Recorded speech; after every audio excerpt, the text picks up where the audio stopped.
So let's make this a little bit more concrete, a tiny bit more concrete, and look at one popular agile method, Scrum. And don't worry, this is not going to be a Scrum tutorial. This is going to be just a very brief overview.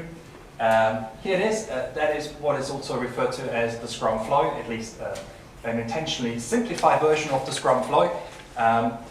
So you can see in the middle there's some green happy people. They're not aliens, no. Those are the roles that you get in Scrum. So again, Scrum is a specific agile method, an agile management framework, very simple, very minimalist. And there's one role called the product owner. That is the person who owns the product, who's ultimately responsible for the success of a product and a project. And that's the person responsible for deciding what the product should look like and do. You know, so it could be a customer user, it could be a product manager, it could be somebody from sales, it could be somebody from product marketing or a different group. Then we have the Scrum Master. The Scrum Master is a coach, somebody who helps the team work together effectively. Somebody also helps the product owner leverage agile practices and techniques. May also help the organization to embrace an agile way of working. And we have the team. Those are the people who carry out the work, who create the products, who build the software. And that means designing the software, implementing the software, integrating it, testing it, and creating the documentation. So everything that's necessary is done by those people. They're co-located, usually they work closely together, and they're collectively responsible for reaching their goals. Now, the whole process starts with having a product backlog that describes the outstanding work necessary to create a successful product.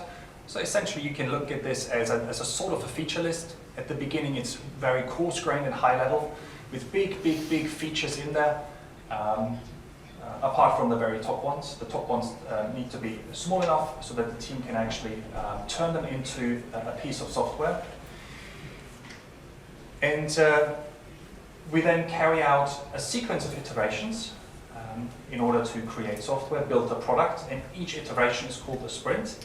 And it starts with a short planning meeting where the team decides how many of the high priority items, how many of the high priority requirements in the product backlog can be pulled into the sprint, should be pulled into the sprint in order to create something tangible, something valuable after a short period of time.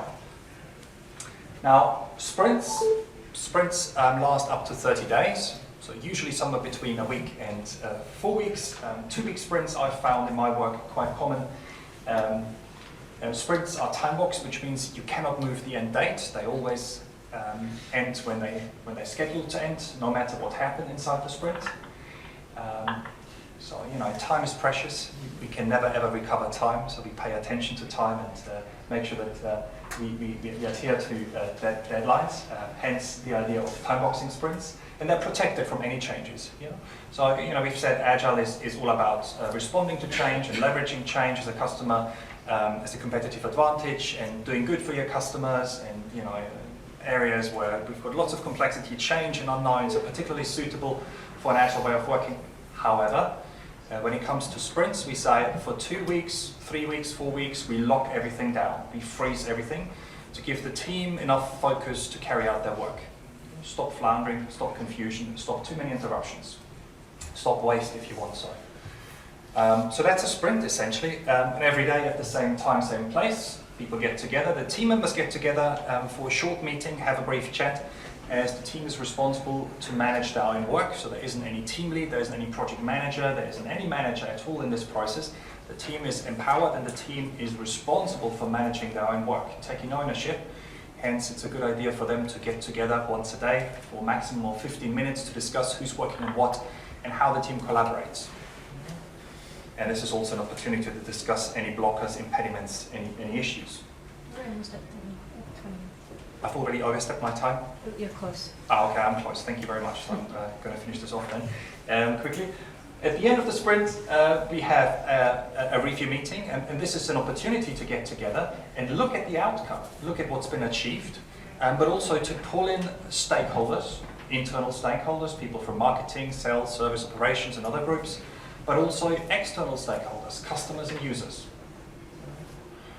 So this is a great opportunity to together look at what's been achieved, look at the product increment, listen to the feedback, and decide what to do next.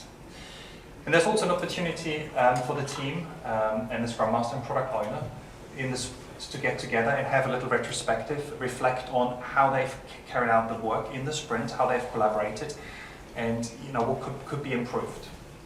So one of the ideas that is I feel quite important in an agile setting is the idea of continuous improvement, of trying to continuously improve the way we work and get better at what we do.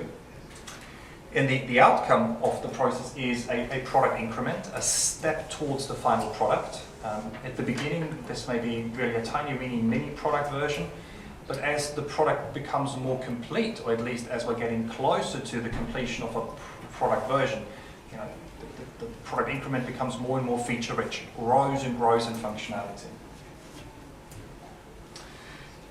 Yeah, and then finally, in order to close the loop and truly have an iteration, here's the feedback. So the feedback that we've gathered in the sprint review meeting from stakeholders, including customers and users, is used in order to allow the product backlog to evolve, to change the product backlog, and to decide what the product should really do and what it should really look like.